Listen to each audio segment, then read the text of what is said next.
Boa noite a todas e todos. As ações dos combatentes do Hamas contra civis israelenses e as de Israel contra os palestinos da faixa de Gaza constituíram gravíssimas violações da legislação internacional. De um lado, o Hamas cometeu crimes de guerra ao matar e sequestrar civis israelenses e de outros países, mantendo-os como reféns. De outro, Israel promoveu o terrorismo de Estado ao bombardear de forma indiscriminada áreas residenciais que não constituíam alvos militares. Já foram jogadas mais bombas em Gaza do que os Estados Unidos jogaram em um ano no Afeganistão. Acrescente-se o bloqueio total ao fornecimento de alimentos, água, combustível, eletricidade e o ultimato de que o norte de Gaza deve ser evacuado. Pelo Estatuto de Roma, as ações de Israel também caracterizam crimes de guerra, tendo o potencial de resultar em crime de genocídio com a continuação do cerco e anunciada invasão de Gaza.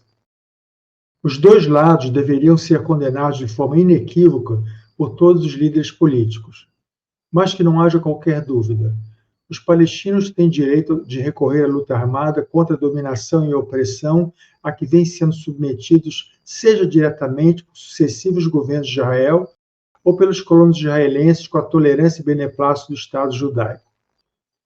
O direito de resistência armada dos palestinos à ocupação e opressão foi explicitamente concedido por decisão da Assembleia Geral da ONU em 1980, que incluiu também o direito dos negros da África do Sul de pegarem armas contra a dominação pelo regime racista de minoria branca do apartheid.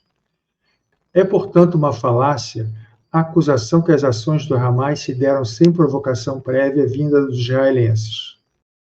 As provocações vêm ocorrendo há 75 anos, com mortes, prisões, humilhações, limpeza étnica e apartheid.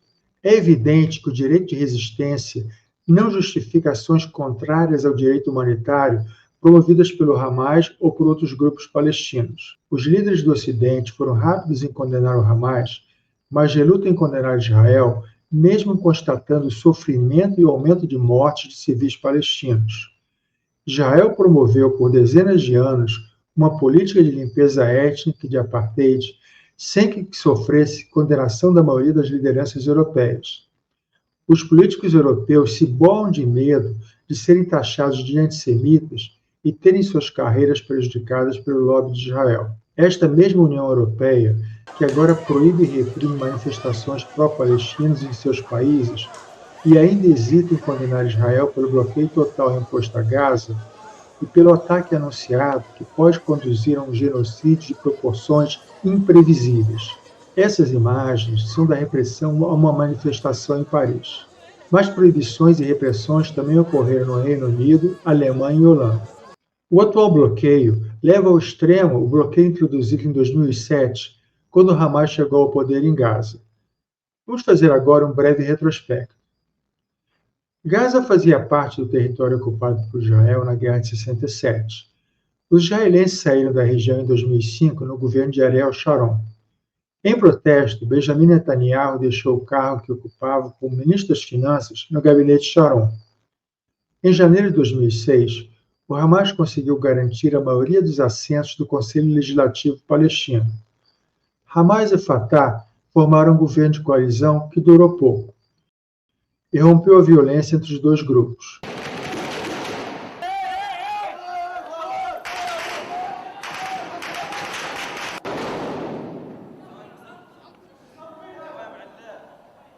Ao final, o Hamas assumiu o controle de Gaza, enquanto que a Cisjordânia, ocupada militarmente por Israel, ficou com a Autoridade Nacional Palestina presidida por Mahmoud Abbas. Abbas havia sucedido a Yasser Arafat, morto em 2004 por suposto envenenamento com polônio. Centenas de ativistas do Hamas e outros ativistas passaram a ser detidos sem julgamento na Cisjordânia e submetidos a abusos de direitos humanos amplamente documentados. Anos depois, o periódico britânico The Guardian revelou que, ainda em 2004, o serviço britânico MI6 havia preparado um plano secreto com a autoridade palestina para a repressão ao movimento islâmico Hamas. Em junho de 2007, sob o governo conservador de Ehud Olmert, as autoridades israelenses intensificaram as restrições de locomoção já existentes praticamente isolando a faixa de Gaza do restante do território palestino e do mundo. Mas, por mais paradoxal que possa parecer, Israel deu apoio ao movimento islamista antes mesmo do surgimento do Hamas, como forma de combater os palestinos secularistas, então representados pela OLP, Organização pela Libertação da Palestina. Israel cooperou com um clérigo aleijado e meio cego, chamado Sheikh Ahmed Yassin, quando ele estava lançando as bases da Irmandade Muçulmana, precursora do Hamas. Posteriormente, durante os governos de Netanyahu, foi permitido o influxo de dinheiro para Gaza vindo do exterior. O objetivo foi o de evitar que a autoridade palestina de Mahmoud Abbas conseguisse promover a formação de um Estado independente na Cisjordânia. Esse foi o caso das vultosas verbas provenientes do Catar como forma de manter o frágil cessar-fogo. Ainda como parte dessa política de apaziguar Gaza, Netanyahu, ao reassumir o cargo de primeiro-ministro em janeiro desse ano, dobrou para 20.000 o número de permissões de acesso para trabalhadores vindos de Gaza. Mas essas medidas representavam apenas paliativos para a grave crise humanitária que assolava Gaza, como resultado de anos de bloqueio econômico imposto pelos israelenses. Vamos ver agora o impacto humanitário de 15 anos de bloqueio a Gaza. Esse mapa do bloqueio e as informações que se seguem constam de relatório publicado pela Unicef em junho de 2020, mostrando as precárias condições de vida que estavam submetidos os palestinos após os 15 anos de bloqueio terrestre, marítimo e aéreo. Vamos ver alguns dados que constam do relatório da Unicef. O nível de desemprego foi de 46,6% no primeiro trimestre de 2022. Cerca de 62% dos 2,1 milhões de palestinos em Gaza precisam de assistência alimentar. São, então, 1,3 milhões de pessoas.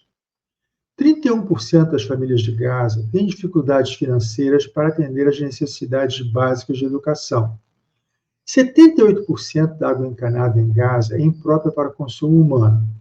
As restrições de locomoção afetam trabalhadores e também pacientes precisando fazer tratamento médico urgente na Cisjordânia. Esta foto é de um ponto de controle que os palestinos de Gaza precisam atravessar para ir trabalhar em Israel. Pelo menos esses conseguem obter sustento. O boicote também resultou na redução de 30% no número de caminhões de carga entrando em Gaza em 2022, em comparação com 2007. Isso para uma população 50% maior. Essa foto mostra a fila de caminhões na passagem de Karem Shalom, o único ponto de comércio de importação e exportação entre Gaza e o resto do mundo. As autoridades israelenses já fecharam a passagem várias vezes, como em setembro desse ano. É por lá que Gaza exporta 80 toneladas por mês de pescado. Para os pescadores, isso representa 50% de seus ganhos, segundo o Middle East Monitor. O bloqueio também limita o acesso dos pescadores ao largo da costa de Gaza.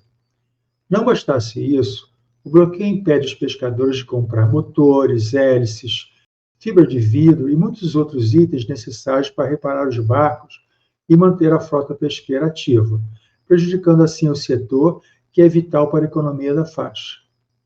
A usina elétrica de Gaza só tem capacidade para produzir até 80 megawatts.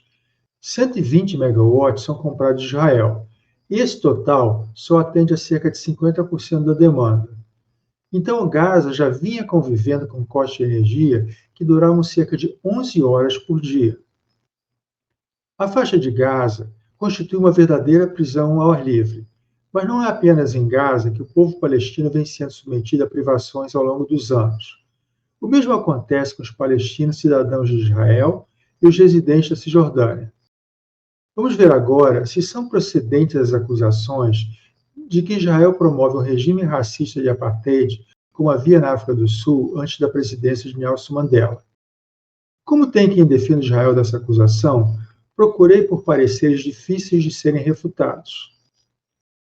A Anistia Internacional e a Human Rights Watch são organizações que, com certeza, não podem ser acusadas de serem pró-Rússia, pró-China ou pró-árabe. Na descrição do programa, eu vou colocar os links para quem quiser ter acesso aos relatórios das duas ONGs.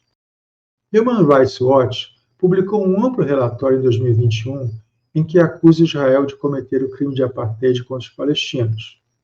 O documento publicado pela Anistia Internacional em janeiro de 2022 também relata com muitos detalhes o sistema de opressão e dominação dos palestinos vigente tanto em Israel como na Cisjordânia ocupada.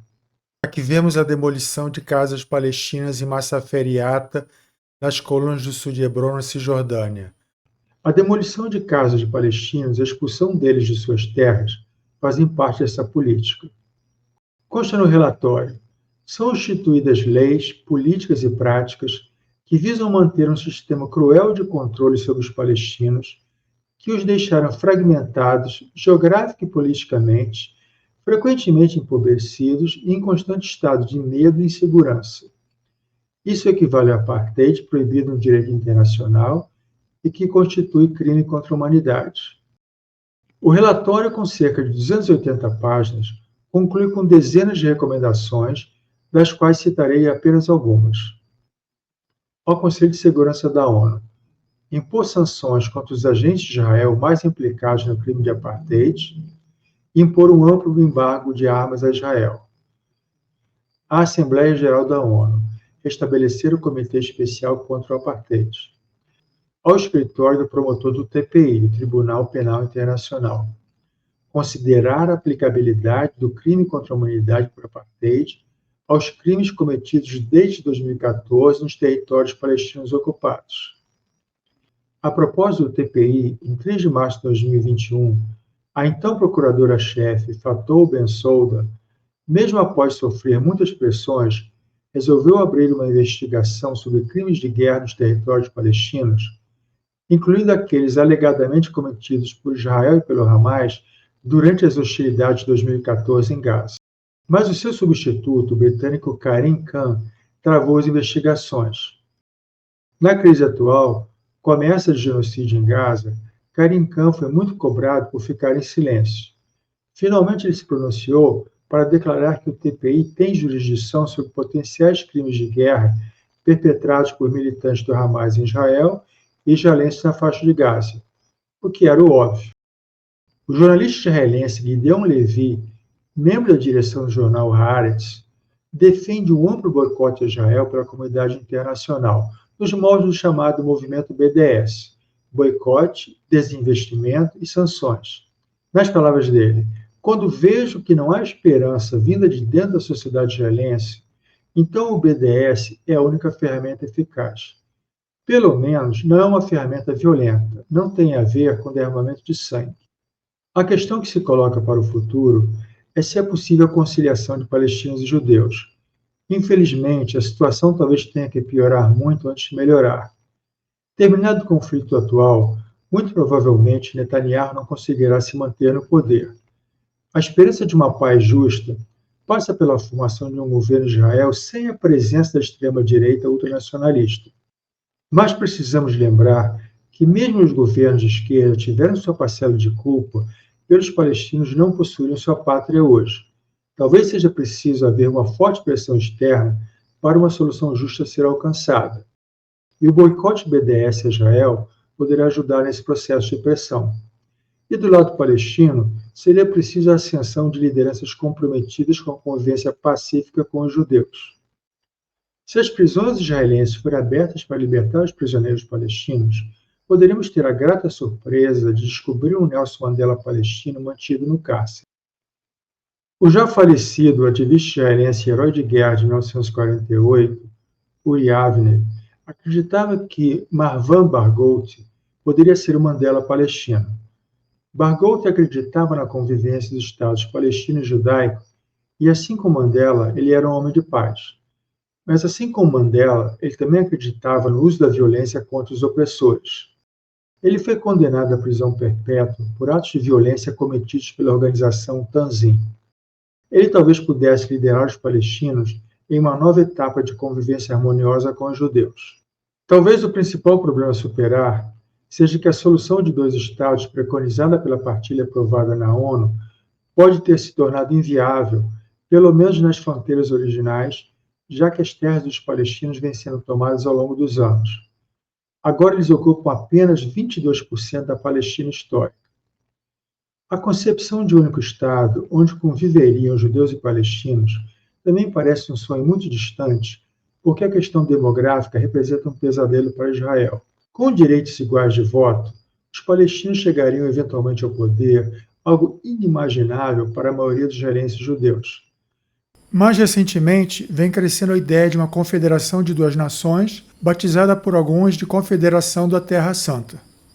Do que eu entendi da proposta, judeus e palestinos poderiam fixar residência em qualquer das duas nações, onde poderiam votar nas eleições locais, mas nas eleições nacionais votariam apenas para seus respectivos parlamentos.